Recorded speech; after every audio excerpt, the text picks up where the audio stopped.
Salve! Bem-vindo a todos! Esse é mais um episódio do canal de YouTube da TV Rádio Big Bang, que hoje vai tratar sobre a produção científica.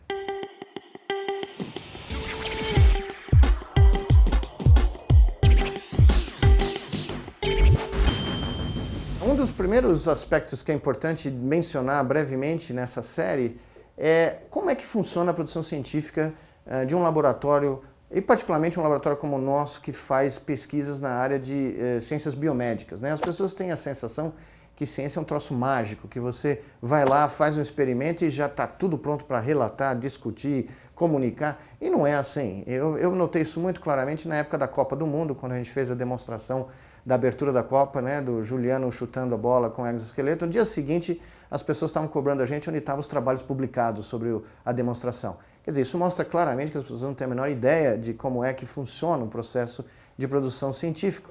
E é isso que é importante a gente ter claro. Primeiro, você tem que ter uma ideia. E de 1000 ideias que você tem, que você acha que são espetaculares os primeiros 10 segundos da ideia, no dia seguinte, geralmente você descobre que 99% delas não vão dar em nada. Então você tem que gerar ideias num volume muito grande para encontrar uma que seja viável do ponto de vista de exploração científica, seja ele teórico, né, que é uma das formas de fazer, mas no meu caso, experimental. Você gerar um experimento viável, algo que pode ser realmente testado, você primeiro tem que ter uma ideia e uma hipótese do que você está procurando. Você está realmente tentando responder uma pergunta, mas antes de você entrar no laboratório e começar a fazer qualquer coisa, você tem que ter a pergunta.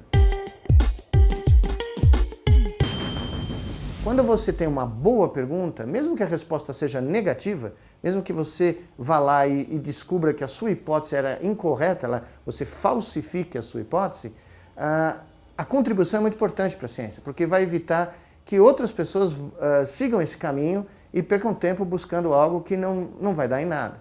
Aliás, alguns filósofos da ciência, como Popper, por exemplo, acreditam que a função precípua da ciência é exatamente essa, é testar e falsificar hipóteses. No nosso caso, em ciências biomédicas, você tem uma hipótese e você desenha um experimento, que é o que a gente faz todo dia. Você desenha um experimento para testar essa hipótese. Bom, aí você tem que conseguir os recursos, você tem que captar recursos para fazer o experimento.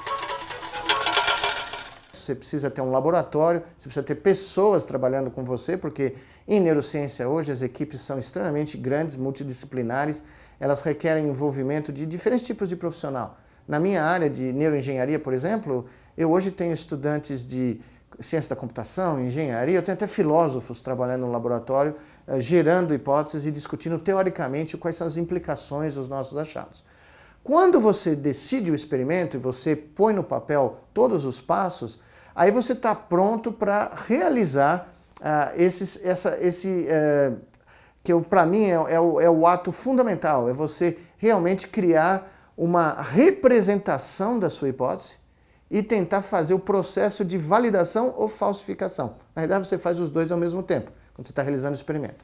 Bom, você realiza o experimento, você está coletando dados que podem ser extremamente complexos. No caso da Copa do Mundo, por exemplo, do projeto Andar de Novo, nós coletamos dados durante meses e durante a demonstração nós estávamos coletando dados. Pela primeira vez na história, registros cerebrais foram feitos num estádio de futebol cheio de gente, né, 60 mil pessoas e 1,2 bilhões de pessoas assistindo. Vocês podem imaginar como foi esse experimento. Foi uma das coisas mais difíceis que eu já fiz na minha vida e eu tenho certeza que a maioria dos cientistas, ao saber o que nós realizamos naquele dia, concordariam comigo.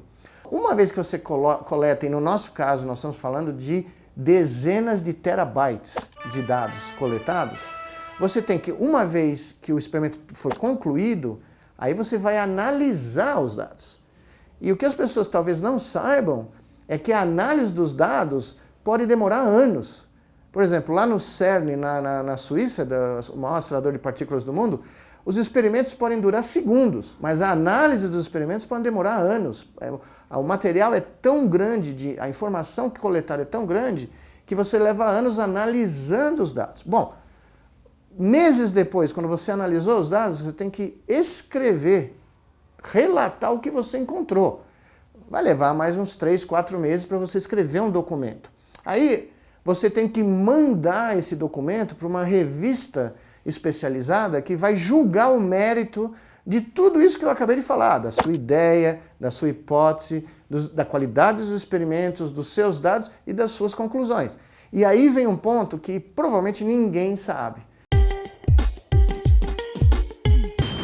Fazer ciência é muito peculiar, porque você acha os seus resultados, você põe no papel, você escreve um manuscrito, e você manda para os seus competidores diretos julgarem se vale a pena ser publicado ou não. Então é mais ou menos o seguinte, um cara da Coca-Cola descobre uma nova forma de fazer um refrigerante, imagine se ele tivesse que mandar para a Pepsi dizer que ele pode gerar um produto.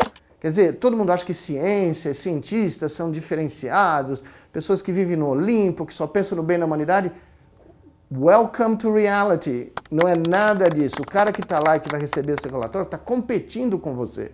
Está competindo por uma série de recompensas na carreira dele, no prestígio dele, no dinheiro que ele vai conseguir. Então, hoje em dia, é um processo brutal, é um processo terrível, onde você briga quase durante um ano para provar para esse cara e para o editor, né, que o que você está fazendo está bem feito, que está realmente correto, que o que ele está reclamando é picuinha ou não é válido. Tem muitos revisores que te ajudam, claro, que são pessoas que estão pensando no bem da área, no bem do campo, mas é importante que as pessoas saibam que é uma briga de foice, porque tem muita gente que quer realmente segurar esse trabalho porque está competindo com você. Pois bem, depois de todo esse processo, quando o editor te manda uma carta, depois de meses esperando a primeira revisão, nunca, muito raramente, o trabalho é aceito imediatamente. Você tem que ir para um segundo round, porque você vai comentar as críticas, vai mandar de volta para o cara da Pepsi, e o cara da Pepsi vai dizer, pô, você é da Coca-Cola, não sei se vale a pena. E fica nesse vai, não vai, durante 2, 3, 4 vezes. Ou seja, pode demorar 1 a 2 anos para o seu trabalho ser aceito. No que ele é aceito, ainda vai ter o processo de produção, o processo de preparação para a publicação. Nessa brincadeira, uma ideia pode ter sido gerada 5, 6 anos antes do primeiro trabalho aparecer na literatura. Curiosamente, na era da internet, na era da comunicação de alto throughput, em que todos nós estamos conectados, se qualquer coisa, esse processo está levando mais tempo do que quando eu comecei a ser a cientista aqui na Universidade de São Paulo. Para gerar ciência de alto nível, você tem que investir anos da sua vida, e eu nem estou falando do processo necessário para você se formar como cientista e conseguir começar a gerar suas próprias ideias. Isso leva décadas. Então é muito importante que a gente tenha isso em mente para poder falar de ciência de ponta. Mas essa é uma outra história.